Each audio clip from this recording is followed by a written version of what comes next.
you was my comrade or my homeboy and something happened to you, I'm riding for you.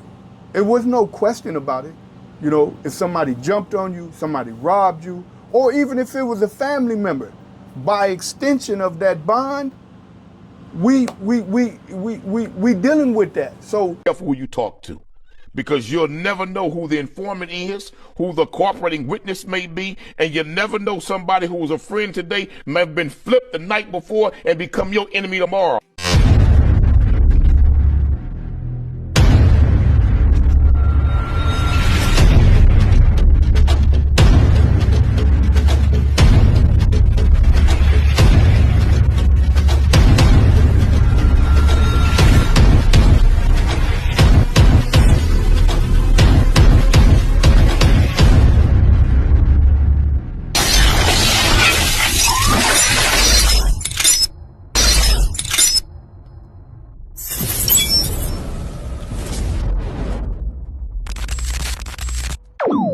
About humanity, putting truth in these lies, while they busy feeding lies. When you got that tunnel vision, gotta open up your eyes. Wake up and go to sleep. Man, I'm praying all times. And to my guys, ain't no other side. This for my brothers, I'ma pray with y'all shine. Lock the door. Go ahead, lock the door. Lock the door. Go ahead, lock the door. Yeah, you already know.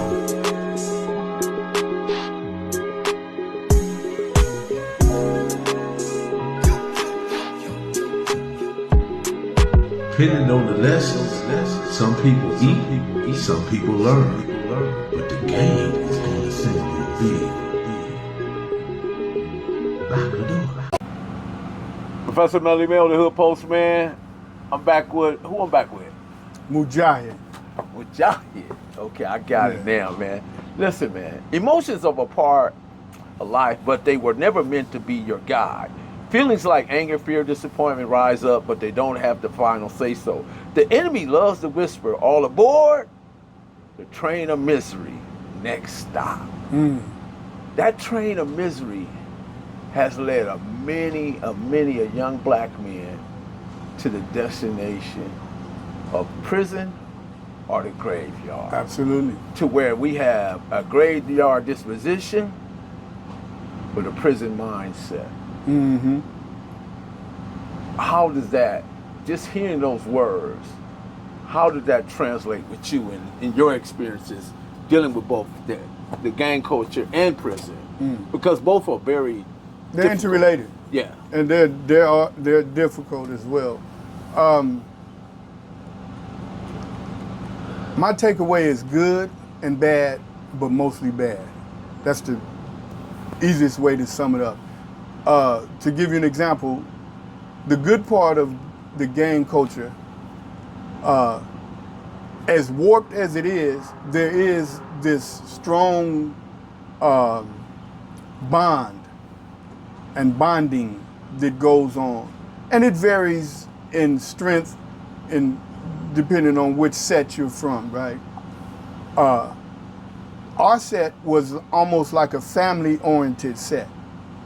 And I remember we would literally go on picnics, what they call hood days and stuff now. We did the original hood days. We just didn't call it that. You know, and Cat Caesar was one of the first cats that made sure that tradition was established, from my experience, right? Because he would always, he was the one that had the money, he was older and whatnot.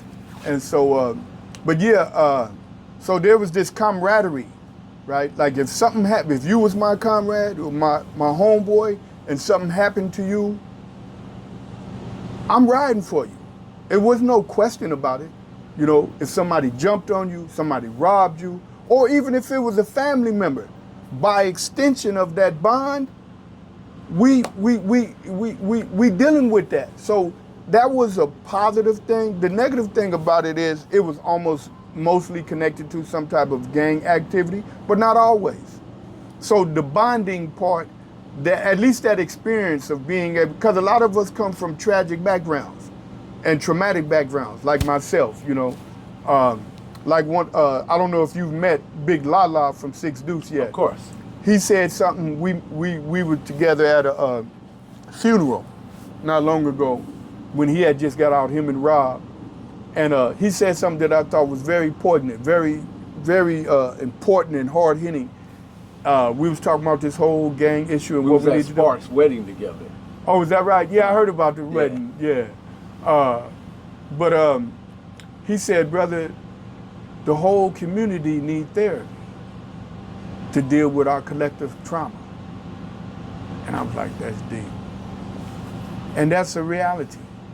Now the therapy don't have to be somebody sitting down on a chair and on the couch laying down, but there needs to be a process, individually and collectively, that the most wounded in our community has to go through, that brings up the trauma, right, and forces us to deal with it, to identify it, and then to be able to, if nothing else, because some trauma you'll never be able to just uproot it, but to at least be able to heal from it. And that's why you got people that's so quick to, to take a life.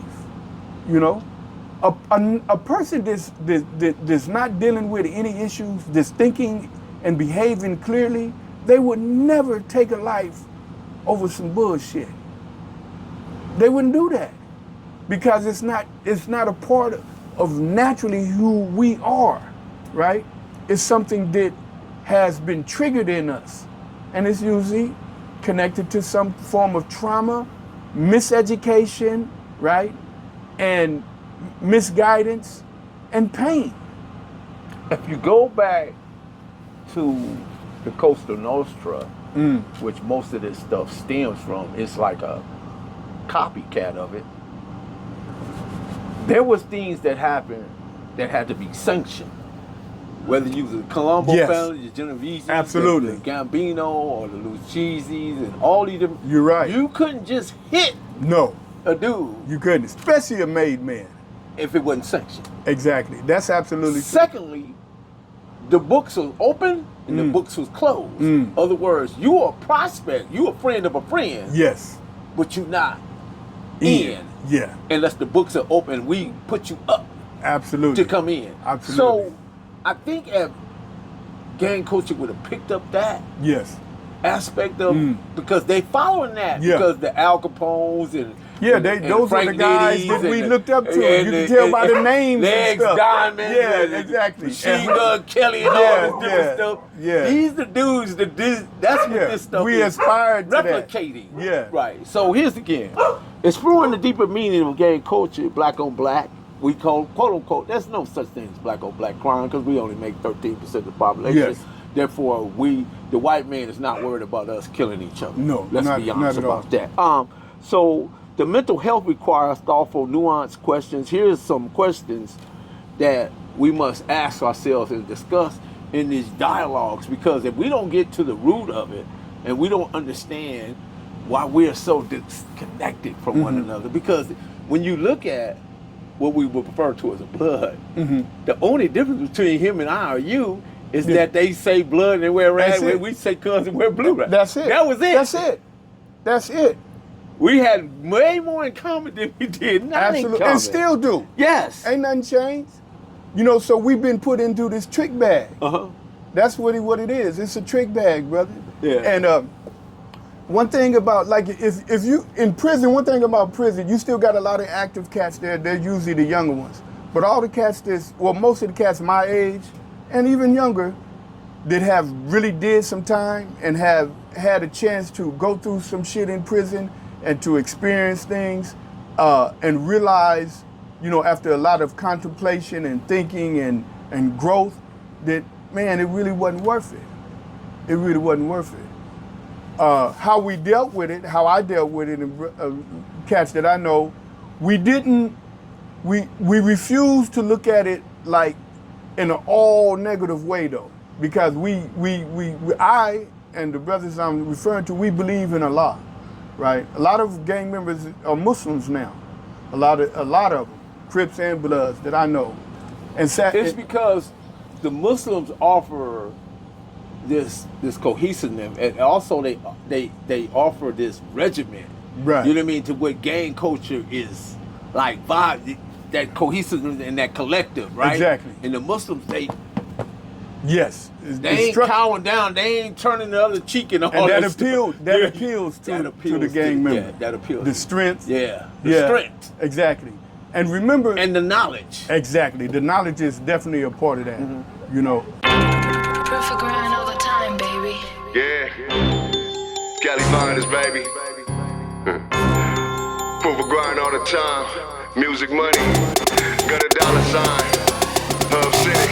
I'm a street nigga, streets fuck with me.